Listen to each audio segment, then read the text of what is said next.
கல்பாக்கம் அணுமின் நிலையத்தில் இன்று காலை சிஆர்பிஎஃப் வீரர் திடீரென நடத்திய துப்பாக்கிச் சூட்டில் சக வீரர்கள் 3 பேர் உயிரிழந்தனர். இது தொடர்பான கூடுதல் தகவல்களை அங்குள்ள எமது செய்தியாளர் பாஸ்கரிடம் கேட்போம். பாஸ்கர், துப்பாக்கிச் சூடு சம்பவம் குறித்தும் அதுல உயிரிழந்தவங்க காயமடைந்தவங்களை பத்தின விவரம் சொல்லுங்க. கல்பாக்கம் அணுமின் நிலையத்தில் பாதுகாப்பு பணியில் மத்திய தொழில் பாதுகாப்பு படையினர் 1000க்கும் மேற்பட்டோர் ஈடுபட்டு வருகின்றனர். அவர்கள் அணுமின் நிலையத்திலிருந்து நீங்கள் பார்க்கக்கூடிய இந்த தங்கும் விடுதியில் தங்கியிருக்காங்க. 1000க்கும் மேற்பட்ட வீரர்கள் தங்கக்கூடிய இந்த இடத்துல உத்தரப்பிரதேசத்தை சேர்ந்த விஜய் பிரதாப் சிங் என்ற வீரர் M9 என்கின்ற கார்பன் ரக நவீன ரக துப்பாக்கி மூலம் துப்பாக்கி சூடு நடத்தினார். இதில் 3 பேர் உயிரிழந்திருக்காங்க. சக ஊழியர்கள் 2 பேர் ஆபத்தான நிலையில் தனியார் மருத்துவமனையில் அனுமதிக்கப்பட்டிருக்கின்றனர். அவருடைய பெயர்கள் கணேசன், சேலம் மாவட்டத்தைச் சேர்ந்தவர், விருதுநகர் மாவட்டத்தைச் சேர்ந்த சுப்ராஜ், மோகன் சிங் 3 பேரும் உயிரிழந்திருக்காங்க. கோவர்தன பிரதாப் சிங் ஜம்மு காஷ்மீர் மாநிலத்தைச் சேர்ந்தவர். பிரதாப் சிங் இவர் எந்த மாநிலத்தைச் சேர்ந்தவர் என்று தெரியவில்லை. இருவரும் ஆபத்தான நிலையில் தனியார் மருத்துவமனையில் அனுமதிக்கப்பட்டிருக்கின்றனர். 3 பேர் துப்பாக்கி சூடில் உயிரிழந்த சம்பவம் இந்த பகுதியில் பரபரப்பை ஏற்படுத்தியுள்ளது. சக சிஆர்பிஎஃப் வீரர் துப்பாக்கி சூட்டில் 3 வீரர்கள் உயிரிழந்திருக்காங்க.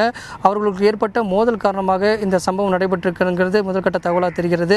சிஎஸ்பிஆர்எஃப் வீரர்கள் தங்கக்கூடிய இந்த மத்திய தொழில் பாதுகாப்பு படை வீரர்கள் தங்கக்கூடிய இந்த விடுதியில் அதிகாலையில் அதாவது பணியிலிருந்து திரும்பவும் தங்கும் விடுதிக்கு வந்த ஊழியர் வீரர்கள் மீது சக வீரர் துப்பாக்கி சூடு நடத்தினார். இதில் 3 பேர் சம்பவ இடத்திலேயே உயிரிழந்திருக்காங்க. அவருடைய உடல்கள் செங்கல்பட்டு அரசு பொது மருத்துவமனைக்கு எடுத்து செல்லப்பட்டிருக்கிறது.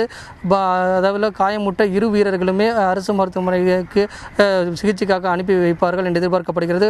முதல்கட்ட சிகிச்சைகள் தற்போது தனியார் மருத்துவமனையில் அளிக்கப்பட்டு வருகிறது. அங்கும் அவர்கள் ஆபத்தான கட்டத்தில் இருப்பதாக தெரிய வந்திருக்கிறது. இந்த இடத்துல காஞ்சிபுரம் மாவட்ட எஸ்பி விஜயகுமார் தலைமையில் தற்போது சம்பவம் குறித்து பல்வேறு தகவல்கள் சேகரிக்கப்பட்டு வருகிறது. அது மட்டும் இல்லாமல் துப்பாக்கி சூட்டில் 15க்கும் மேற்பட்ட வெடிக்காத குண்டுகள் கைப்பற்றப்பட்டிருக்கிறது.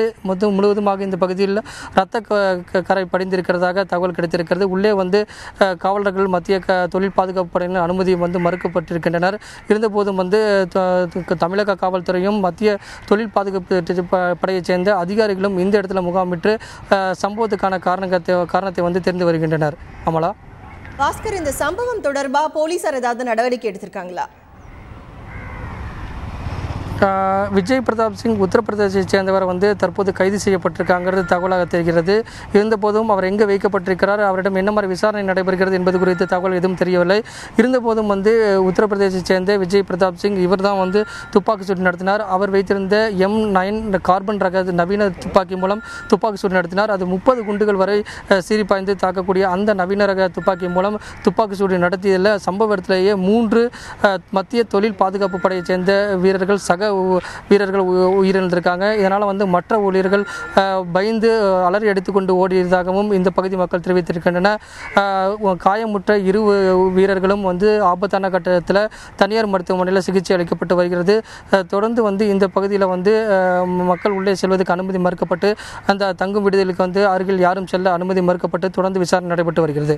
அமலா, சிஆர்பிஎஃப் வீரர்கள் நடத்திய துப்பாக்கிச்சூடு பற்றி உங்களோட விரிவான தகவலுக்கு நன்றி பாஸ்கர்.